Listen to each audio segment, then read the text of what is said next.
पीले दांत वाली बहू। रंजना कभी ब्रश नहीं करती थी। उसे कितनी बार उसके माँ बाप ने डांटा, लेकिन उसका कोई असर उस पर होता ही नहीं था, जिस कारण से उसके दांत पीले पीले हो जाते हैं। शादी के बाद।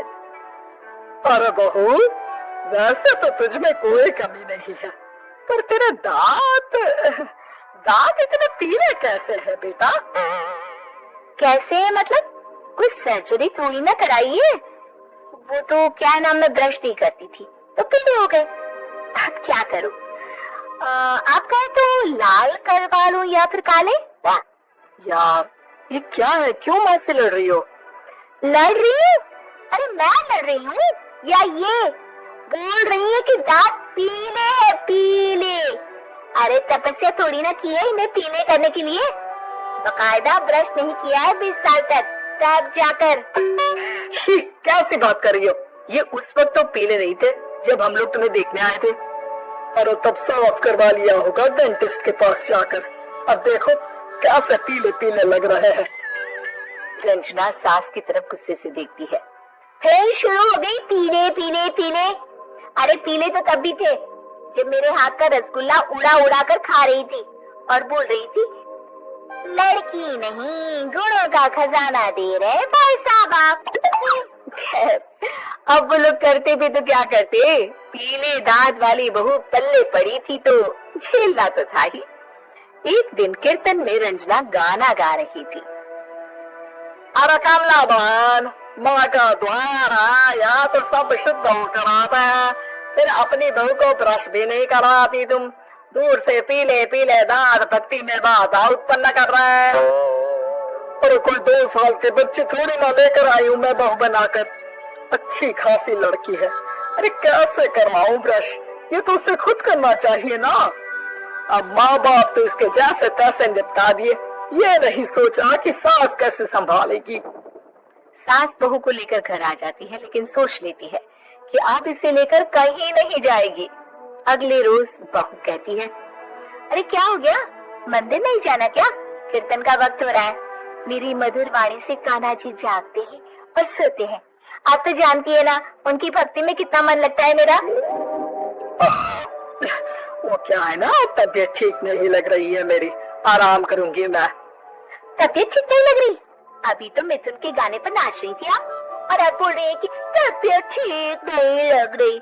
अरे भक्ति में मन लगा लो सासू माँ, ऊपर जाना है, क्या मुंह दिखाओगी आप? हाँ?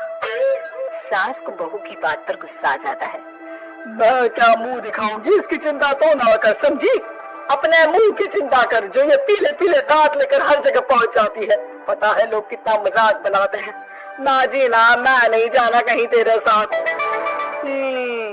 तो ये बात है, कोई ना, मत जाओ, मैं अपने कमरे में ही बैठकर भक्ति कर लूंगी। ऊपर वाला दांत थोड़ी ना देखता है, मन देखता है, भावना देखता है।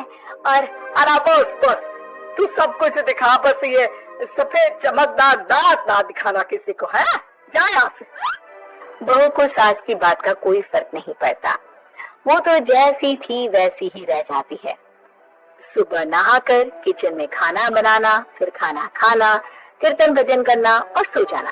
एक दिन, माँ जी मैं सहेली के घर जा रही हूँ, शाम को लेट आऊंगी। हो तो जाना, मैंने कौन सा तेरी आरती करनी है घर पर बैठकर। रंजना सहेली के घर जाती है, जहाँ वो पार्टी में जाने की तैयारी कर रही होती है। अरे शिखा, कहाँ जाने की तैयारी कर रही है? मैं गलत वक्त पर आ गई क्या? अरे नहीं यार, उल्टा सही वक्त पर आई है। मैंने ये साड़ी और ज्वेलरी निकाली है यार, शाम को इनके ऑफिस की एक पार्टी में जाना है। बताना कैसा लग रहा है ये सब? नहीं यार, इस ड्रेस के साथ तो वो वाली ज्वेलरी अच्छी लगेगी। हाँ सही बोल रही है, मैंने ध्यान ही नहीं दिया। वैसे तो हमेशा से मस्त फैशन सेंस रखती है। तो बड़ा जाती होगी ना पति के साथ पार्टी में। रंजना कुछ नहीं बोलती, बस सोचती है कि यार काश ये बात सही हो जाती, पर मैं क्यों नहीं जाती पार्टी में? क्या इन लोगों की कोई पार्टी होती नहीं होगी? रंजना घर आती है और रात में पति से सवाल करती है, एक बात बताइए, आप मुझे किसी पार्टी में क्यों नहीं ले जाते? क्या आपके यहाँ ऑफिस में पार्टी नहीं होती? पति बेचारा क्या कहता कि दांत पीले हैं तुम्हारे इसलिए। अरे कोई पार्टी होती नहीं हम लोगों के ऑफिस में, तो कहाँ से लेकर जाऊं? और मार्केट, मॉल, कहीं वीकेंड घूमना, कहीं तो। अरे यार सारे हफ्ते में एक छुट्टी मिलती है, तो सोचता हूँ कि आराम ही कर लूं। क्यों? रंजना मन मार के रह जाती है। पहले कभी सास के साथ मंदिर जाया करती थी, लेकिन वो भी सास ने ले जाना बंद कर दिया। घर बैठी बैठी रंजना बोर हो जाती है। तभी उसे आइडिया आता है और वो बाइक के जाने का सोचती है। सासू माँ, 2 दिनों के लिए मम्मी के घर जा रही हूँ। अच्छा अच्छा ठीक है, आराम से जा। और हाँ, माँ से कुछ अच्छी आदत सीख कर आना कि कैसे शरीर के हर बात की तरह दांतों की सफाई भी जरूरी होती है, समझी? शुरू हो गई ना आप। वो लोग आपकी तरह नहीं है कि छोटी छोटी बात का बतंगड़ बना दे। उन लोगों के लिए मैं मायने रखती हूँ, ना कि मेरे पीले पीले दांत। रंजना माँ को बिना बताए उन लोगों को सरप्राइज देती है, लेकिन जैसे ही वो दरवाजे पर पहुंचती है, अंदर देखती है कि घर वाले कहीं जा रहे होते हैं। अब माँ, काश रंजना दीदी के दांतों वाली प्रॉब्लम नहीं होती, तो वो भी हम लोगों के साथ चलती ना बुआ जी की बेटी की शादी में। हाँ बेटा, लेकिन अब उसे कौन समझाए कि उसको उसके पीले दांत नहीं दिखते, लेकिन उसके आसपास के लोगों को कितना एम्बैरेसिंग फील कराते हैं। मुझे तो कितनी बार उसके स्कूल की टीचर ने शिकायत की कि उसके साथ कोई लड़की बैठना भी नहीं चाहती, और ना ही कॉलेज में कोई उससे बात करना चाहता था। लेकिन पता नहीं क्यों उसे ये बात समझ में नहीं आती। कोई कमी नहीं है उस लड़की में, बस यही कि दांत पीले हैं। वो तो भला हो जीजा जी और उनकी माँ का, जो दीदी को जैसी है वैसे ही रखा हुआ है। रंजना को अपने घर वालों की बात सुनकर बहुत दुख होता है। वो सोचती है कि वो क्या करे, लेकिन फिर वो सीधा डेंटिस्ट के पास जाती है, अपने दांत चमकाती है और कसम खाती है कि वो रोज ब्रश करेगी। अरे क्या हो गया? तुम तो 2 दिनों के लिए गई थी ना, पर कोई ना, अच्छा है चलो आ गई तो। रंजना सास के सामने आकर खड़ी हो जाती है और पूरी स्माइल करती है, उसके चमकदार दांतों को दिखाती हुई। हाँ?